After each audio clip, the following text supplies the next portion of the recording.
I suppose I ought to tell you that Spencer meant the world to me. I never ever had an argument with him, and I never seen anybody else do that either.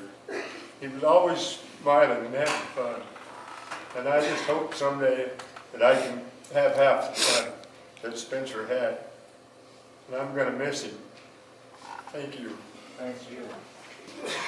We're all going to go. Thank you. I need to say a few things about Spence. He was one of the first people I ever met when I moved to Burns in '89.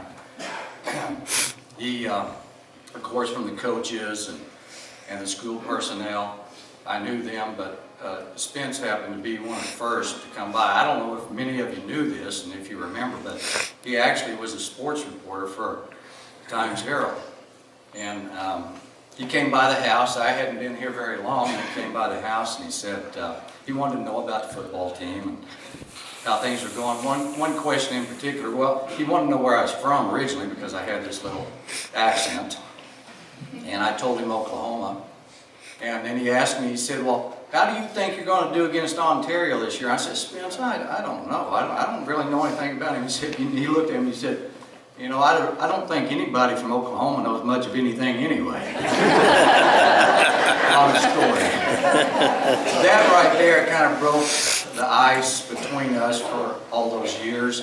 And as John was mentioning, you know, he used to come by the house and pick up my sons.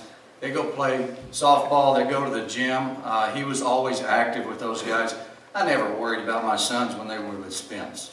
I knew they were in good hands. He would come by a lot of times and ask them if they wanted to help paint. I think they probably messed up more than they ever did right for him, but he never complained. He was always a good person to them. I know the last opportunity that I had to sit and visit when Shirley was there at the basketball game.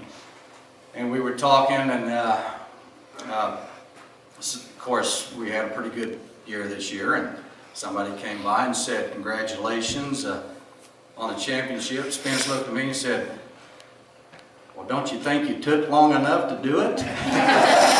So that was just his way. And always the right way also. And I'm going to miss him. I think my sons, I had an opportunity to visit with them about this, and they were not able to come, but I know they miss Spence also. And I think this community's lost a pretty good man there.